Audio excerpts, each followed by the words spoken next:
ഇപ്പോൾ advocate K S Arunkumar നമ്മോടൊപ്പം ചേരുന്നു. കെ എസ് അരുൺകുമാർ, ഇഡിക്ക് വലിയ തിരിച്ചടിയായിരിക്കുകയാണ് ഇപ്പോഴത്തെ വിധി. എന്താണ് താങ്കളുടെ ഒരു പ്രതികരണം? ഇവിടെ മസാല ബോണ്ടുമായി ബന്ധപ്പെട്ടുകൊണ്ട് ഒരു തരത്തിലും ഫെമ നിയമങ്ങൾ ലംഘിച്ചിട്ടില്ല. റിസർവ് ബാങ്കിന്റെ മുൻകൂർ അനുമതി വാങ്ങിച്ച് നിയമപരമായി മാത്രമാണ് കിഫ്ബി മുന്നോട്ട് പോയിട്ടുള്ളത്. ഇത് കോടതിയിൽ തന്നെ പലതവണ ബോധിപ്പിച്ചിട്ടുള്ളതാണ്.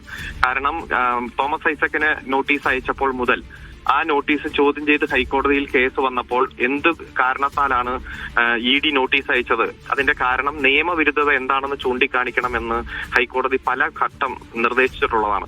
ആ സമയത്തൊക്കെ കൂടുതൽ സമയം മേടിച്ചു പോവുകയല്ലാതെ യഥാർത്ഥത്തിൽ ഉള്ള വസ്തുത നിയമലംഘനം എന്തെങ്കിലും ഉണ്ടോ എന്ന് കോടതിയെ ബോധ്യപ്പെടുത്താൻ ഇ ഡിക്ക് കഴിഞ്ഞിട്ടില്ല.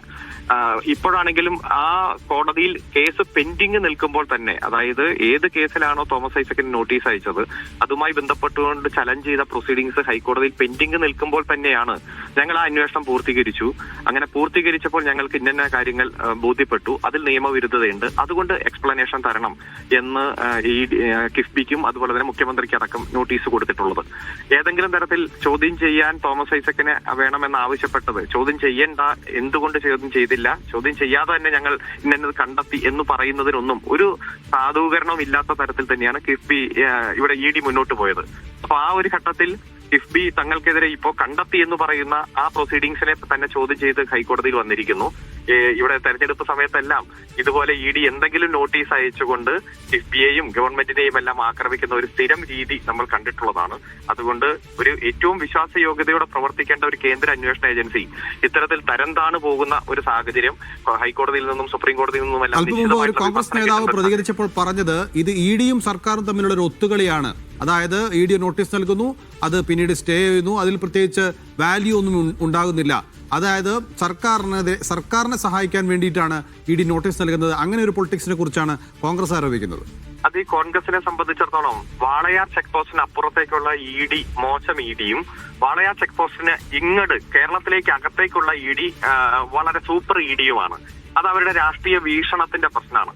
ഇവിടെ കേന്ദ്ര അന്വേഷണ ഏജൻസികളെ ദുരുപയോഗം ചെയ്തുകൊണ്ട് പ്രതിപക്ഷത്തെ ഇല്ലായ്മ ചെയ്യാൻ, പ്രതിപക്ഷ രാഷ്ട്രീയ നേതാക്കന്മാരെ ഇല്ലായ്മ ചെയ്യാൻ, അതുപോലെ പല രാഷ്ട്രീയ പാർട്ടികളെ പിളർക്കാൻ വേണ്ടി ഇ ഡിയും സി ബി ഐയും എൻ ഐയും ആദായ നികുതി വകുപ്പും കസ്റ്റംസും എല്ലാം നടത്തിയ നിരവധി ശ്രമങ്ങൾ നമ്മുടെ മുന്നിലുണ്ട്.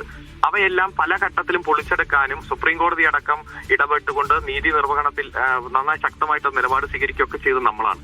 അപ്പൊ അതുകൊണ്ട് ഈ ഇ ഡി നാണം കെട്ടു പോകുന്ന, കേരളത്തിൽ വന്ന് പല ഘട്ടത്തിൽ നടത്തിയ അന്വേഷണ പ്രഹസനങ്ങളെല്ലാം ഇടയ്ക്ക് വെച്ച് അവസാനിപ്പിച്ച് തലയിൽ തുണിയിട്ട് പോകേണ്ടി വരുന്ന സാഹചര്യം, അതിപ്പോ സ്വർണ്ണക്കള്ളക്കടത്തായാലും ബിരിയാണി ചെമ്പിൽ സ്വർണം കിടത്തി എന്നുള്ള ആരോപണം, ഈന്തപ്പഴത്തിന്റെ കുരുവിന്റെ ഉള്ളിൽ സ്വർണം കിടത്തി എന്നുള്ള ആരോപണം, അതുപോലെ ഇങ്ങനെ നിരവധി ആരോപണങ്ങൾ നമ്മുടെ മുന്നിലുണ്ട്. ഇവയൊന്നും തെളിയിക്കപ്പെടുന്ന സാഹചര്യം ഉണ്ടല്ലോ. ഇടയ്ക്ക് വെച്ച് ഉപേക്ഷിച്ച് പോയത് ഒരു തെളിവും കണ്ടെത്താൻ കഴിയാത്തത് കൊണ്ടാണ്. കോടതിയിൽ എഫ്ഐആർ സബ്മിറ്റ് ചെയ്താൽ നിശ്ചിത ഡേറ്റിനുള്ളിൽ ചാർജും കൊടുക്കാൻ പറ്റാത്തത് കൊണ്ടാണ്. ഇതെല്ലാം ഗൂഢാലോചന, തട്ടിപ്പെന്നൊക്കെ പറയുന്നത് അവരുടെ രാഷ്ട്രീയ വീക്ഷണത്തിന്റെ കുറവാണ്. എന്തായാലും വാളയാർ ചെക്ക് പോസ്റ്റിന് അപ്പുറത്തേക്ക് മോശം ഇ ഡി എന്ന് അവർ പറയുന്നുണ്ട്. അതൊക്കെ അവർക്ക് തിരുത്തേണ്ടി വരും. യെസ്, വളരെ നന്ദി ശ്രീ കെ എസ് അരുൺകുമാർ.